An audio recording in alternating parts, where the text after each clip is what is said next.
Hello students, I am Shubham Dubai and today we will discuss about the organic chemistry.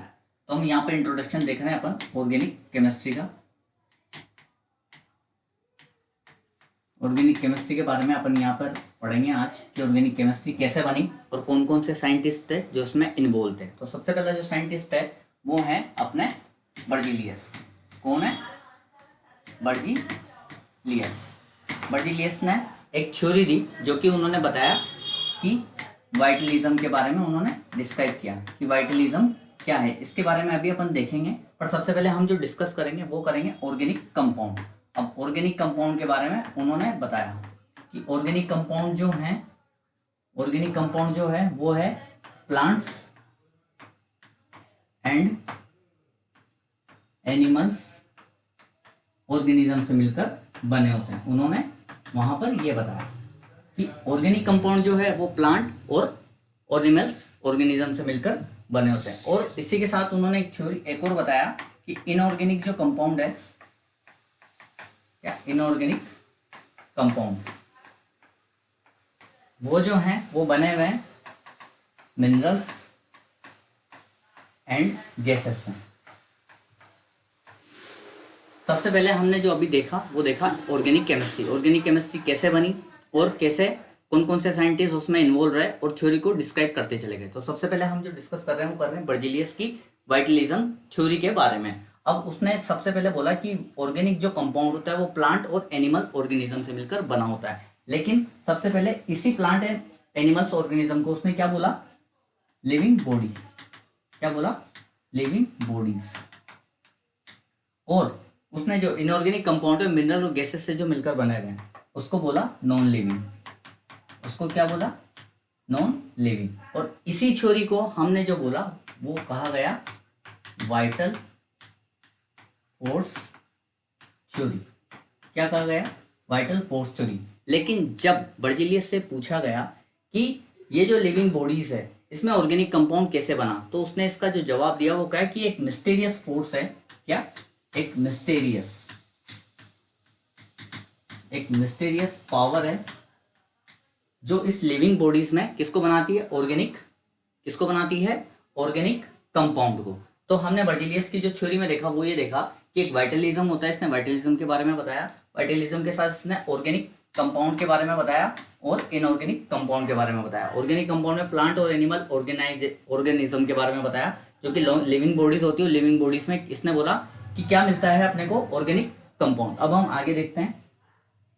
इसने बोला कि हम inorganic compounds हैं, inorganic compounds हैं, हम क्या नहीं बना सकते? Organic compound. क्या नहीं बना सकते हम? Organic compound. इसने बोला कि जब हम लैब में प्रैक्टिकल्स करते हैं तो इनऑर्गेनिक कंपाउंड से हम ऑर्गेनिक कंपाउंड नहीं बना सकते। तो आगे जाके फिर इसका एक और ही स्टूडेंट था वोलर। उसका क्या नाम था? वोहलर। वोहलर ने सबसे पहले बताया, क्या नाम था उसका? वोलर। वोलर ने 1827 में सिल्वर साइनेट की अमोनियम क्लोराइड से रिएक्शन कराई और उसने क्या देखा? उसको एक्सपेक्टेड था कि उसको क्या मिलेगा? Ag plus CnO minus NH4 and Cl minus. तो यहाँ का प्लस किससे कनेक्शन कर जाएगा? AgCl से। तो क्या बना देगा? AgCl क्या बना देगा? प्रेसिपिटेट फॉर्म बना देगा, इसकी PPT बना देगा सॉलिड फॉर्म में। और ये जो है इसका ये सब एक्वस सॉल्यूशन में, किसमें है? एक्वस सॉल्यूशन में। उसके बाद जो है यहाँ पर जो NH4 है वो CnO के साथ आयनिक बॉन्ड बना लेगा। उसके बाद हमने देखा ये बना अमोनियम साइनेट। तो यहाँ पर ये उसको एक्सपेक्टेड था कि क्या बनेगा? यहाँ पर अमोनियम साइनेट। लेकिन जो बना वो क्या बना? जो अनएक्सपेक्टेड हुआ उसके साथ वो क्या हुआ? जो अनएक्सपेक्टेड हुआ प्रेसिपिटेट फॉर्म तो जैसे का जैसा मिला उसको, लेकिन उसको एक कंपाउंड मिला NH2CO NH2 और इसी को क्या कहा गया? यूरिया। और ये जो यूरिया है ये क्या है? एक ऑर्गेनिक कंपाउंड। क्या है? एक ऑर्गेनिक कंपाउंड। वोलर आया। वोलर ने 1827 में AgCnO की NH4Cl से रिएक्शन कराई और क्या बना? AgCl का प्रेसिपिटेट फॉर्म। उसको एक्सपेक्टेड था कि हमारे को NH4CnO मिलेगा, लेकिन अनएक्सपेक्टेड हो गया उसके साथ कि क्या मिल गया? Urea. NH2CO double bond NH2, तो यहाँ पर जो बर्जीलियस की थ्योरी थी वो क्या हो गई, फेल। और हमारे को क्या समझ आया कि हम इनऑर्गेनिक कंपाउंड से क्या बना सकते हैं, ऑर्गेनिक कंपाउंड। तो काफी सारी लैब में अलग अलग इनऑर्गेनिक से ऑर्गेनिक कंपाउंड बनना चालू हो गए। तो अब हम जो डिस्कस कर रहे हैं वो कर रहे हैं ऑर्गेनिक कंपाउंड के बारे में। ऑर्गेनिक कंपाउंड की अगर मैं थ्योरी बोलूं तो अपन देख सकते हैं hydrocarbon and its their derivatives are called organic compound. यहाँ पर जो हाइड्रोकार्बन्स हैं उसके अपन बोल सकते हैं कि कार्बन एंड हाइड्रोजन के, कार्बन और हाइड्रोजन से जो मिलकर बने होते हैं उसी को अपन क्या कहते हैं, हाइड्रोकार्बन। लेकिन सबसे पहले मैं यहाँ इंट्रोडक्शन देना चाहूंगा और कार्बन के बारे में, क्योंकि कार्बन ही एक ऐसा कंपाउंड है जिसने पूरी ऑर्गेनिक केमिस्ट्री को अलग करके रख दिया फिजिकल और इनऑर्गेनिक केमिस्ट्री से। तो कार्बन के बारे में अपन यहाँ डिस्कस करेंगे। कार्बन दो तरह की प्रॉपर्टी शो करता है, एक करता है टेट्रावैलेंसी और एक करता है टेट्रावैलेंसी और कैटेनेशन। एक क्या करता है, टेट्रावैलेंसी और catenation. Carbon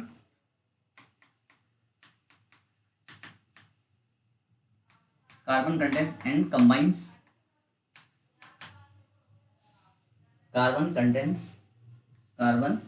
combines with oxygen, nitrogen and hydrogen and gives their derivatives। इसका मतलब कार्बन का जो इलेक्ट्रॉनिक कॉन्फ़िगरेशन क्या होता है,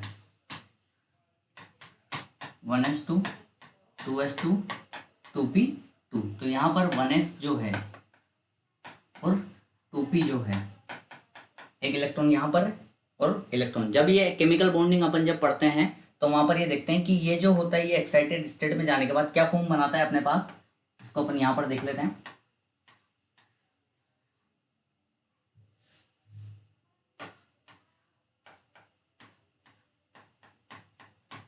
और ये चारों इलेक्ट्रॉन क्या हो गए, अनपेयर। तो अब जाकर ये क्या कर सकते हैं, किसी के साथ बॉन्ड फॉर्मेशन कर सकते हैं। और कैटिनेशन में क्या होता है कि कार्बन एक लॉन्ग कार्बन चेन में अलग अलग कार्बन एटम के साथ कनेक्टेड रहता है, मतलब फॉर्म लॉन्ग चेन। तो हमने देखा यहाँ पे कार्बन जो है टेट्रावैलेंसी और कैटिनेशन प्रॉपर्टी शो करता है। इसमें carbon combines with oxygen, nitrogen and hydrogen and gives there derivatives. It means carbon अलग अलग कंपाउंड के साथ अलग अलग फॉर्मेशन शो करता है। लेकिन और कैटिनेशन में क्या होता है, कार्बन की एक ही लॉन्ग चेन में property long chain carbon catenation property show करता है। अब हम आगे देखते हैं classification of organic compound. Organic compound का क्या देख रहे हैं अपन, क्लासिफिकेशन। सबसे पहले देख रहे हैं असाइक्लिक या ओपन चेन कंपाउंड, और दूसरा देख रहे हैं अपन साइक्लिक या क्लोज चेन कंपाउंड। अब हम जो असाइक्लिक या ओपन चेन में जो पढ़ेंगे वो पढ़ेंगे सैचुरेटेड और अनसैचुरेटेड। और इसमें जो देखेंगे हम साइक्लिक और क्लोज चेन में, वो देखेंगे होमोसाइक्लिक और हेटेरोसाइक्लिक।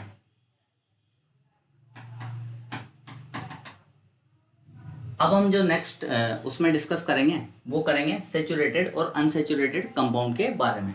तो अब देखते हैं, अब तक हमने जो देखा वो देखा कि हमने ऑर्गेनिक केमिस्ट्री के बारे में देखा। ऑर्गेनिक केमिस्ट्री में बर्जीलियस की थ्योरी पढ़ी, वाइटल फोर्स थ्योरी, जिसका वॉयलेशन करा होलर ने क्या बना के, यूरिया बना के। उसके बाद हमने कार्बन के बारे में देखा कि टेट्रावैलेंसी और कैटिनेशन प्रॉपर्टी शो करता है। उसके बाद हम देख रहे हैं क्लासिफिकेशन। साइक्लिक मतलब असाइक्लिक ओपन चेन कंपाउंड या साइक्लिक क्लोज चेन कंपाउंड, उसमें देख रहे हैं अपन सैचुरेटेड और अनसैचुरेटेड, और देख रहे हैं होमोसाइक्लिक और हेटेरोसाइक्लिक। तो नेक्स्ट देखते हैं अपन सैचुरेटेड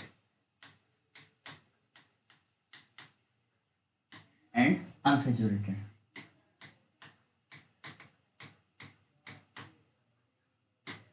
सैचुरेटेड में हम जो सबसे पहले डिस्कस करेंगे वो करेंगे यहाँ पर एल्केन के बारे में। किसके बारे में? एल्केन के बारे में। यहाँ पर जो एल्के वो क्या है? कार्बन। और यहाँ पर जो एन है वो क्या है? Single bond. कौन सा बॉन्ड है? Single bond. मतलब इसकी डेफिनेशन हम डिस्क्राइब कर सकते हैं, एल्केन का मतलब हुआ कार्बन कार्बन के बीच में कौन सा बॉन्ड? Single bond. तो हम इसको देखते हैं कार्बन कार्बन के बीच में सिंगल बॉन्ड का। सबसे पहले इसका जनरल फॉर्मूला देख लेते हैं। इसका जो जनरल फॉर्मूला होगा CnH2n+2। अब यहाँ पर n बराबर हम 1 रखते हैं, तो n बराबर 1 रखा तो C1, n यहाँ पर 1 रखा, n के पुट करेंगे तो 2 + 2 = 4। तो यहाँ पर CH4 अपने पास निकल के आया। CH4 को अपन स्ट्रक्चरल फॉर्मूला में देखेंगे तो S को ऐसे बना सकते हैं। तो इट मीन्स कार्बन कार्बन के बीच में कौन सा बॉन्ड है? Single bond. उसी प्रकार n बराबर जब हम 2 रखते हैं तो C2H6। तो C2 का मतलब क्या हो गया? कार्बन कार्बन हाइड्रोजन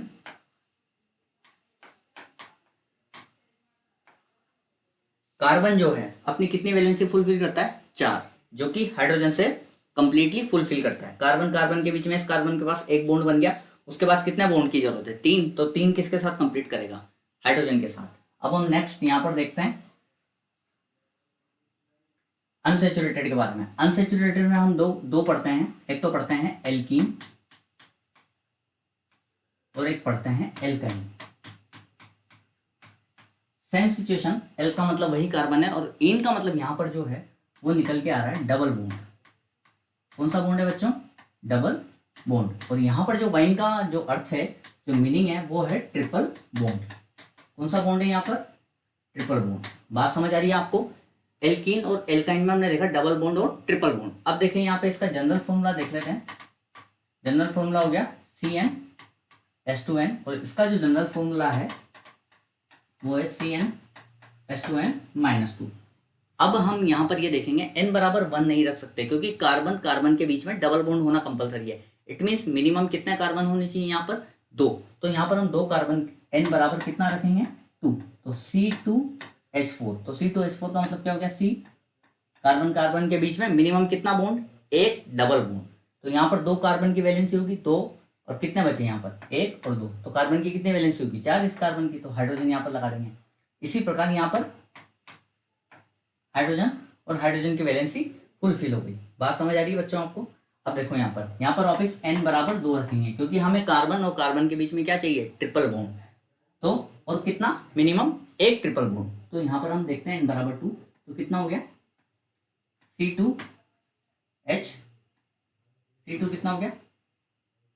2 दूनी 4, 4 - 2 C2H2। तो कितना हो गया? C ट्रिपल बॉन्ड एंड यहाँ पर एक H और यहाँ पर एक H, क्योंकि कार्बन के कितने बॉन्ड हो गए? 1 2 3। कितना बॉन्ड चाहिए इसको? उधर 1 और यहाँ पर भी कितना हो गया कार्बन का? 1 2 3 और 1। तो हमने यहाँ पर देखा सैचुरेटेड और अनसैचुरेटेड के बारे में। सैचुरेटेड में हमने देखा एल्केन के बारे में, अनसैचुरेटेड में हमने देखा एल्केन और एल्काइन के बारे में। अब इनको सैचुरेटेड और अनसैचुरेटेड क्यों कहा गया?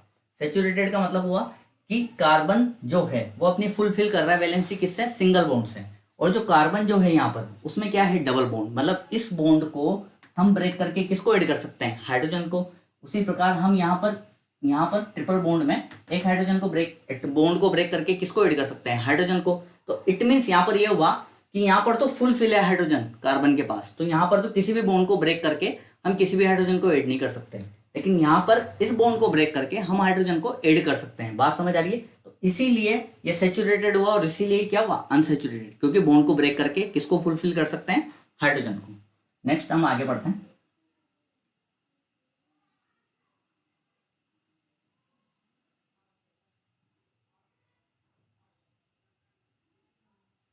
नेक्स्ट हम देख रहे हैं होमोसाइक्लिक और हेटेरोसाइक्लिक।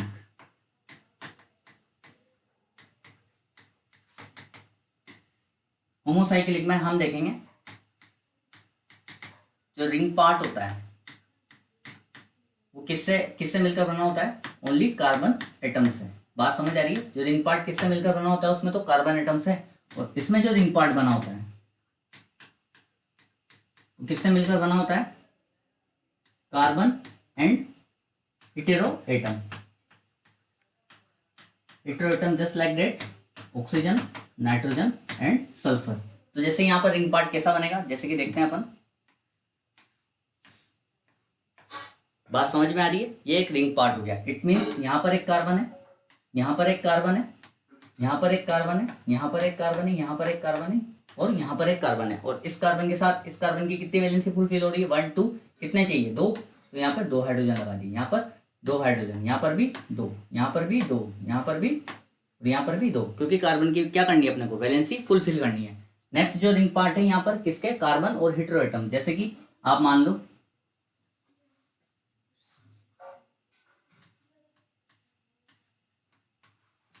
बात समझ में आ रही है? जस्ट लाइक अ हेटेरो एटम्स। बात समझ आ रही कि कार्बन कार्बन के बीच में जब हेटेरो एटम आ जाएगा, ऑक्सीजन, नाइट्रोजन, सल्फर, तो हम उसको किससे डिनोट करेंगे? उसको क्या कहेंगे हम? Hetero atom.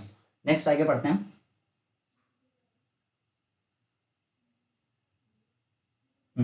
नेक्स्ट जो आगे पढ़ेंगे वो देखेंगे अब हम। एक इंपॉर्टेंट चीज है, calculate the sigma and pi bond. Sigma और पाई बॉन्ड कैसे कैलकुलेट कर सकते हैं हम किसी भी कंपाउंड में? तो सबसे पहले मैंने देखा था ए और ए के बी कंपाउंड लेता हूँ, इसके पास एक इलेक्ट्रॉन है, उसके पास भी एक इलेक्ट्रॉन है। ये 2 इलेक्ट्रॉन मिलकर कौन सा बॉन्ड फॉर्मेशन करते हैं? सिंगल। उसी प्रकार यहाँ पर एक ए है और बी है, दोनों मिलके, दोनों के पास इसका एक बी के 2 इलेक्ट्रॉन, ए के 2 इलेक्ट्रॉन मिलकर क्या बॉन्ड फॉर्मेशन कर देंगे? Double bond. और ए के पास और बी के पास कितना बॉन्ड है? इसके पास भी 3 इलेक्ट्रॉन और इसके पास भी 3 इलेक्ट्रॉन, तीनों मिलके क्या कर देंगे? ट्रिपल बॉन्ड का फॉर्मेशन। इट मीन्स यहाँ पर ये कंसेप्ट समझ आ रहा है हमें कि सिंगल बॉन्ड बनाने के लिए कितने इलेक्ट्रॉनों की आवश्यकता होती है? 2 इलेक्ट्रॉन की। बात समझ आ रही है? कितने बॉन्ड की आवश्यकता होगी हमारे पास? 2 इलेक्ट्रॉन की। और हमारे पास डबल बॉन्ड बनाने के लिए कितने इलेक्ट्रॉन की जरूरत होगी? 4 इलेक्ट्रॉन की। बात समझ आ रही है आपको? और नेक्स्ट जो अपन होगा उसके लिए ट्रिपल बॉन्ड के लिए कितने बॉन्ड की आवश्यकता, कितने इलेक्ट्रॉन्स की आवश्यकता होगी? 6 इलेक्ट्रॉन्स की। बात समझ आ रही है? यहाँ पर मैं आपको जो कहना चाह रहा हूँ वो ये कहना चाह रहा हूँ कि ए और बी के बीच में अगर एक बॉन्ड बनाते हैं अपन सिंगल, तो उसके लिए 2 इलेक्ट्रॉन, डबल बनाते हैं तो 4 इलेक्ट्रॉन, और ट्रिपल बनाते हैं तो 6 इलेक्ट्रॉन की आवश्यकता होती है। लेकिन जब ए और, अब यहाँ पर मैं आपको सिग्मा और पाई बॉन्ड कैलकुलेट करना सिखा रहा हूँ। ए और बी के बीच में कौन सा बॉन्ड है? सिंगल। सिंगल बॉन्ड हमेशा कौन सा होगा? सिग्मा। लेकिन ए और बी के बीच में डबल बॉन्ड आ जाता है तो एक होगा सिग्मा, एक होगा पाई। और ए और बी के बीच में जब ट्रिपल बॉन्ड आ जाता है तो एक होगा सिग्मा और दोनों होंगे पाई। बात समझ आ रही है आपको? अब यहाँ पर अपन देखेंगे, एक एग्जांपल ले लेते हैं, जैसे कि CH4, और एक एग्जांपल ले लेते हैं डबल बॉन्ड का C2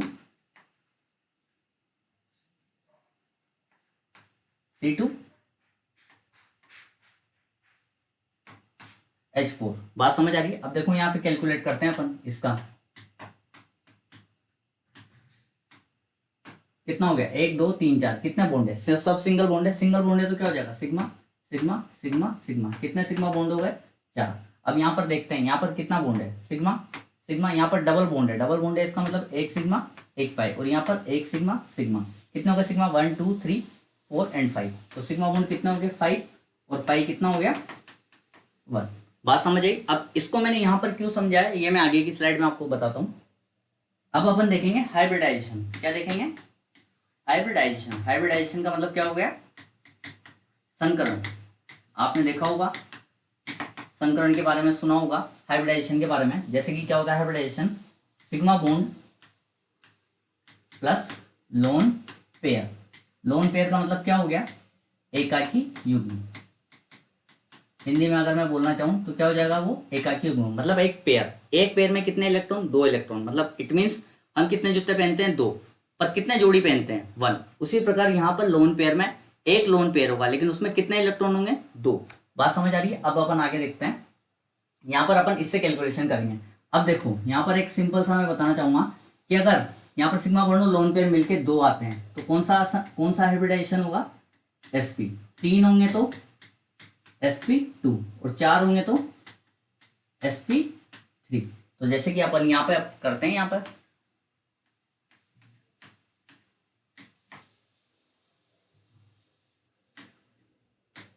यहाँ पर मैंने एक जनरल फॉर्मूला लिखा है।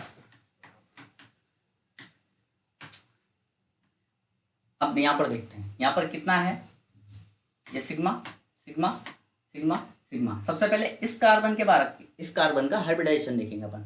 तो इस कार्बन का हाइब्रिडाइजेशन देखेंगे तो कितना सिग्मा, 1 2 एंड 3 सिग्मा है। लोन पेयर है नहीं किसी के ऊपर, लोन पेयर है ही नहीं, अपने को दिख ही नहीं रहा है, तो लोन पेयर नहीं है, तो 3 सिग्मा है। तो इस कार्बन का हाइब्रिडाइजेशन कौन सा हो जाएगा, 3 सिग्मा है तो कौन सा है, sp2। बात समझ आ रही है आपको। अब इस कार्बन का देखते हैं कितना है, 1 2 एंड 3 है तो कौन सा हो गया, sp3। इस कार्बन का देखो कितना है, 1 2 3 4, मतलब कितने सिग्मा बॉन्ड है, 4 है तो क्या हो गया बेटा, यहाँ पर sp2 होगा और यहाँ पर sp3 हो जाएगा। बात समझ आ रही है हाइब्रिडाइजेशन में, हाइब्रिडाइजेशन के। और देखो यहाँ पर जैसे कि मैं एक एग्जांपल लेना चाहूँ लोन पेयर वाला, तो यहाँ पर आप देख सकते हो, जैसे मैंने NH3 लिया और यहाँ पर इसके एक लोन पेयर है। बात समझ आ रही है। तो यहाँ पर कितने सिग्मा बॉन्ड हो गए, 3 सिग्मा बॉन्ड हो गए। तो यहाँ पर मैं वैल्यू पुट कर देता हूँ, कितने हो गए, 3। लोन पेयर कितना अपने पास, 1, तो कितना हो गया टोटल, 4 हो गया। तो क्या हो जाएगा इसके ऊपर हाइब्रिडाइजेशन, sp3। तो मैंने आपको इसका एक एग्जांपल भी दे दिया लोन पेयर वाला, कि अपन इसको कैसे कैलकुलेट कर सकते हैं सिग्मा बॉन्ड और लोन पेयर के साथ। तो हम आगे जो देखेंगे